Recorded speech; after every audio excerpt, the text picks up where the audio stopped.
भक्तों, ओम नमः शिवाय, श्री शिवाय नमस्तुभ्यं, जय श्री महाकाल। जी हाँ भक्तों, क्या आपका भी जो बच्चा है उसका जो मन है वो पढ़ाई में बिल्कुल भी नहीं लगता। आप लोग बहुत ज़्यादा परेशान हो उसकी पढ़ाई के लिए कि आखिरकार हमारा जो बच्चा है वो पढ़ता क्यों नहीं है। जब भी आप उसको पढ़ाने के लिए बैठाते हो तो इधर उधर के कामों में लग जाता है, कहीं खेलने चला जाएगा, कहीं घूमने चला जाएगा, लेकिन पढ़ेगा बिल्कुल भी नहीं। तो आपको अगर जानना है कि आखिर ऐसा कौन-सा उपाय है जिसको करने मात्र से जो बच्चे हैं वो पढ़ने लगेंगे, आज की इस वीडियो के माध्यम से बताएँगे। अगर आपका बच्चा ऐसा है कि जब भी आप उसको पढ़ने के लिए बोलते हो ना, तो कहीं घूमने चला जाएगा, कहीं खेलने चला जाएगा, कहीं कुछ करने लगेगा, कहीं कुछ करने लगेगा और पढ़ेगा बिल्कुल भी नहीं। और आपने बहुत ज़्यादा उसके लिए फ़ीस मतलब दे रखी है स्कूल में, बहुत अच्छा कोचिंग ट्यूशन दे रहे हैं, हर एक तरह की सुख-सुविधा दे रहे हैं, लेकिन फिर भी आपके बच्चे का जो मन है ना, वो मतलब पढ़ाई में बिल्कुल भी नहीं लगता। तो टेंशन लेने की कोई भी आवश्यकता नहीं है। जो भी मैं आपको आज बताने वाला हूँ, बस उपाय ध्यान से सुन के अच्छे से कर ज़रूर लीजिएगा। अगर आपने कर लिया तो आप खुद ही देखेंगे कि आपका बच्चा अपने आप बिना कुछ बोले, बिना कुछ करे, पढ़ाई करेगा ही करेगा, ठीक? देखिए, पूज्य गुरुदेव की जो कथा होती है, जैसा कि आपको पता होगा कि पूज्य गुरुदेव की कथा में लाखों की भीड़ होती है। कैसे भीड़ होती है? लाखों की भीड़ होती है। और जब गुरुदेव की कथा में लाखों की भीड़ आती है, तो वहाँ ज़्यादातर जो भक्त रहते हैं, वो क्या करते हैं? पत्र के द्वारा, किसके द्वारा? पत्र के द्वारा अपनी मनोकामना गुरुदेव तक पहुँचाते हैं। तो अभी गुरुदेव की कथा चल रही थी। आज से 4 से 5 महीना पहले की बात है। गुरुदेव की कथा चल रही थी और गुरुदेव की कथा में लाखों की भीड़ आई। अब जब गुरुदेव की कथा में लाखों की भीड़ आई, तो वहाँ ज़्यादातर जो भक्त थे ना, उन्होंने क्या किया, पत्र के द्वारा अपनी मनोकामना गुरुदेव तक पहुँचाई। अब जब गुरुदेव के पास पत्र पहुँचा और गुरुदेव ने पत्र पढ़ा, तो वहाँ गुरुदेव ने देखा कि ज़्यादातर जो भक्त हैं, उनकी क्या है, केवल और केवल एक ही मनोकामना है। क्या मनोकामना है कि गुरुदेव, हमारा जो बच्चा है, उसका जो मन है, वो पढ़ाई में बिल्कुल भी नहीं लगता। कृपया करके कोई उपाय बता दें, ताकि हमारे बच्चे का जो मन है, वो पढ़ाई की ओर आकर्षित होने लगे। हम लोगों ने बहुत ज़्यादा प्रयास कर लिया, बहुत ज़्यादा मेहनत कर लिया कि हमारा जो बच्चा है वो पढ़े, लेकिन फिर भी उसका जो मन है, उसकी जो इच्छा है, वो पढ़ाई में बिल्कुल भी नहीं लगती। जब गुरुदेव ने देखा, तब गुरुदेव ने 2 से 3 उपाय बताए और कहा केवल और केवल ये उपाय कर लेना, तुम्हारा जो भी बच्चा है, जिसका भी मन पढ़ाई में नहीं लगता है या बाकी चीज़ों में लगता है और पढ़ाई में बिल्कुल भी नहीं लगता, तो अवश्य रूप से उसका जो मन है, वो पढ़ाई की ओर लगने लगेगा। अब जब गुरुदेव ने उपाय बताया, तो लोगों ने जा जाके इस उपाय को घर में करना शुरू कर दिया। अब जैसे ही लोगों ने जा जाके इस उपाय को घर में करना शुरू कर दिया, वही लोग गुरुदेव की कथा में मात्र 1 से डेढ़ महीने के बाद वापस आए, वही लोग। जब वो लोग गुरुदेव की कथा में वापस आए, तो उन्होंने क्या किया, फिर से एक बार गुरुदेव को पत्र लिखा। लेकिन ये वाला जो पत्र था, ये गुरुदेव को धन्यवाद के रूप में पत्र था कि गुरुदेव धन्य हो आपका, आपके द्वारा बताया गया उपाय हमने कर लिया है। हमारी सारी की सारी जो इच्छा थी, सारी की सारी जो मनोकामना थी, वो पूरी हो गई है। आपका कोटि-कोटि धन्यवाद। तो देखिए, जो लोग भी मेरी आवाज़ सुन रहे हैं ना, अगर आपको भी जानना है कि आखिर ऐसा कौन-सा उपाय है जिसको करने मात्र से जो बच्चे होते हैं, उनका जो मन है वो पढ़ाई की ओर लगने लगता है, पढ़ाई की ओर आकर्षित होने लगता है, तो चलिए हम बताते हैं आपको आज की इस वीडियो के माध्यम से कि आपको करना क्या है। तो बस उपाय ध्यान से सुन के अच्छे से करिएगा ज़रूर। लेकिन उसके पहले चैनल पे अगर पहली बार आए हैं और आवाज़ मेरी पहली बार सुन रहे हैं, तो वीडियो कर दें लाइक और चैनल को भी कर लें सब्सक्राइब, ताकि पूजनीय पंडित प्रदीप जी मिश्रा के रोज़ नए-नए उपाय, जो कि मैं उनकी कथा से सुनता हूँ, श्रवण करता हूँ, सबसे पहले मैं आपको प्राप्त करा सकूँ, ठीक? तो देखिए, जो हमारा सबसे पहला उपाय है, वो 3 काली तिल और 1 धतूरे का उपाय है। किसका उपाय है? 3 काली तिल और 1 धतूरे का। अब देखिए, काली तिल और काली मिर्च में ना बहुत सारे लोग कन्फ्यूज़ होते हैं कि काली तिल क्या है?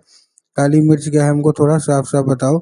तब गुरुदेव ने साफ-साफ बताया है कि आप जिस भी शिव मंदिर जा रहे हैं, उस शिव मंदिर में जो भी जलाधारी होगी, ठीक? तो पहले तो आपको करना क्या है, जिधर साइड शिव मंदिर की मतलब दक्षिण दिशा में खड़े होना है और उत्तर की ओर अपना चेहरा कर लेना है। अब देखिए, दक्षिण और उत्तर में भी ना बहुत सारे लोगों के मन में कन्फ्यूज़न आता है कि दक्षिण क्या है, उत्तर क्या है, हमको थोड़ा साफ-साफ बताओ। तब गुरुदेव ने साफ-साफ बताया है कि आप जिस भी शिव मंदिर जा रहे हैं, उस शिव मंदिर का जिधर साइड जलाधारी होगा, आपको अपना चेहरा उधर साइड करके खड़े हो जाना है, ठीक? खड़े हो गए?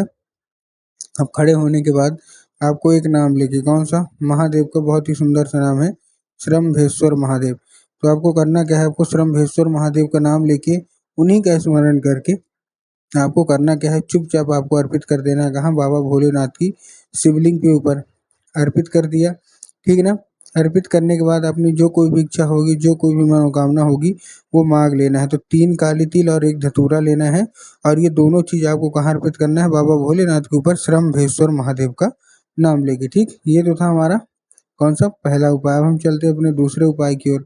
अब देखिए जो हमारा दूसरा उपाय है, इस उपाय में आपको करना क्या है? जो हमारा दूसरा उपाय है, इस उपाय में आपको लेना है, जितने भी माता-पिता हैं आपको लेना है 1 लाल फूल। क्या लेना है? केवल और केवल 1 लाल फूल लेना है। लाल फूल जब आप लेंगे तब आपको ध्यान रखना है कि जो फूल है वो कहीं से भी कटा-फटा या खंडित नहीं होना चाहिए और कोशिश ये करिएगा कि गुलाब का फूल ही मिले, बाकी फूल आपको नहीं लेना, केवल गुलाब का ही फूल लेंगे, ठीक है ना?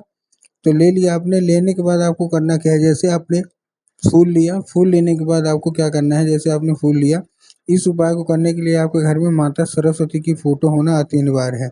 अगर आपके घर में माता सरस्वती की फ़ोटो या मूर्ति है, तब तो अच्छी बात है, लेकिन अगर नहीं है, तो आपको बाज़ार जाना है, माता सरस्वती की फ़ोटो लेना है और उनको घर में स्थान देना है, ठीक। दे दिया स्थान, स्थान देने के बाद आपको करना क्या है? जैसे आपने स्थान दिया, शाम के वक़्त जब आपके घर में पूजा-पाठ होती है ना, तो आपको करना क्या है? शाम के वक़्त जब आपके घर में पूजा-पाठ हो, तो आपको वो जो लाल फूल है, वो आपको कहाँ अर्पित करना है? माता सरस्वती को, और माता से उसको औषधि के रूप में माँगना है कि माता कृपया करके हमको इसको औषधि के रूप में प्रदान करिए।